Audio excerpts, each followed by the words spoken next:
Agendanya apa hari ini, Bang? Hari ini seperti yang mungkin Anda sudah ketahui, saya coba untuk memfollow up kembali terkait dengan pembukaan SP3 yang pernah dilakukan oleh pihak Kapolres Jakarta Selatan. Nah, dari koordinasi saya tadi dapat ditemukan beberapa hal yang mungkin itu bisa dikomunikasikan lebih lanjut. Yang pertama adalah terkait dengan perkembangannya. Nah, perkembangan yang terjadi pada saat ini adalah bahwa berkas itu masih ada di Polda dan segera akan dikirimkan ke Polres untuk dilakukan penelaahan kembali dalam rangka untuk dibukanya perkara ini yang harus dimulai dalam suatu gelar perkara. Seperti itu. Apakah ada penambahan barang bukti baru, Bang? Atau seperti apa? Ya, sampai saat ini tentunya ketika kita hendak membuka perkara ini kita pasti akan mengkalkulasikan terhadap bukti yang lebih up to date. Artinya bukti baru yang akan kami hadirkan ini tentunya adalah putusan dari putusan kasasi yang itu telah diputus oleh Mahkamah Agung yang berkaitan dengan persoalan perdata, yang mana di dalam perdata itu ada amar yang menyatakan bahwa pihak dari tergugat yaitu Rizky sudah dinyatakan sebagai ayah biologis daripada seorang anak yang bernama Naira, anak dari klien kami yang bernama Bu Weni. Bang, ini Mbak Weni sendiri ketidakhadiran kali ini alasannya kenapa? Pertama yang mungkin perlu saya sampaikan itu adalah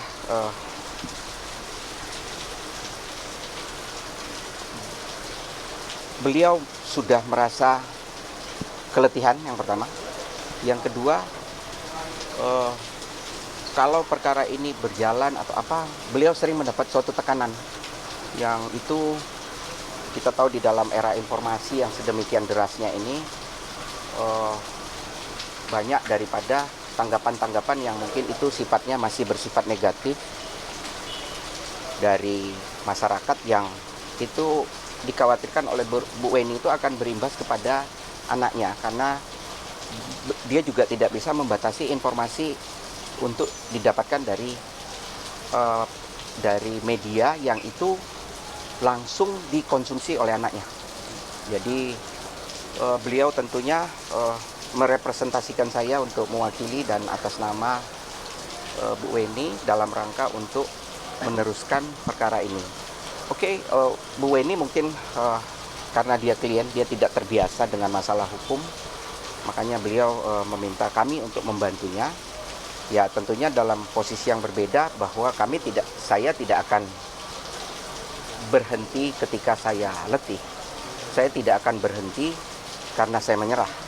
Saya tidak akan berhenti karena ini ada sesuatu hal. Saya akan berhenti kalau ini sudah selesai. Bang, Mbak Weni sendiri sudah memberi informasi terkait hasil DNA sendiri, Bang, ke sang anak? Belum. Saya pikir konteks tes DNA itu sudah menjadi tidak relevan dengan adanya putusan Mahkamah Agung, karena putusan Mahkamah Agung itu kan menyatakan bahwa Rizky dinyatakan sebagai ayah biologis dari si Naira selama tidak dapat dibuktikan sebaliknya oleh Rizky. Jadi beban pembuktian itu ada di si Rizky.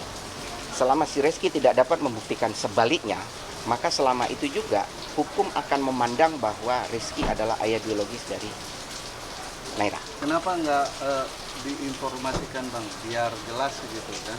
Diinformasikan ke siapa ya? Ke si anak. Begini. Ayahnya Ya. orang Rizky.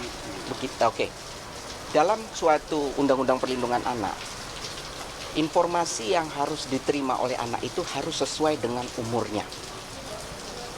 Jadi anak itu secara prinsip tidak boleh juga dibatasi informasi, daya ingin tahunya, tapi tidak boleh juga dibuka sebebas-bebasnya.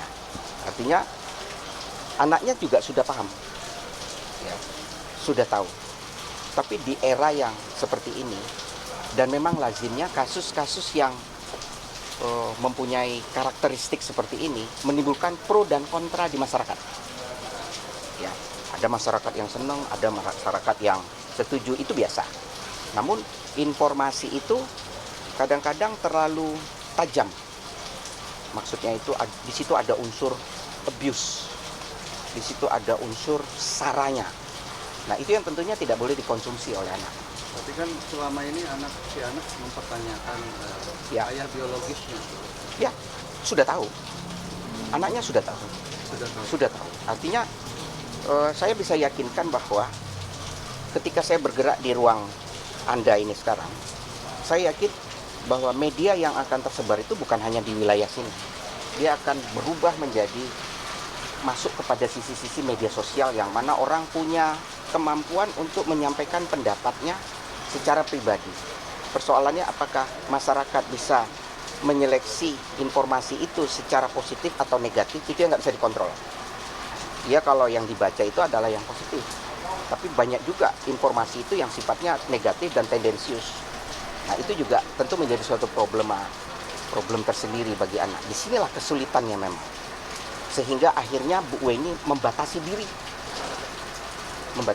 Dan saya juga hanya membatasi, ini hanya persoalan hukumnya.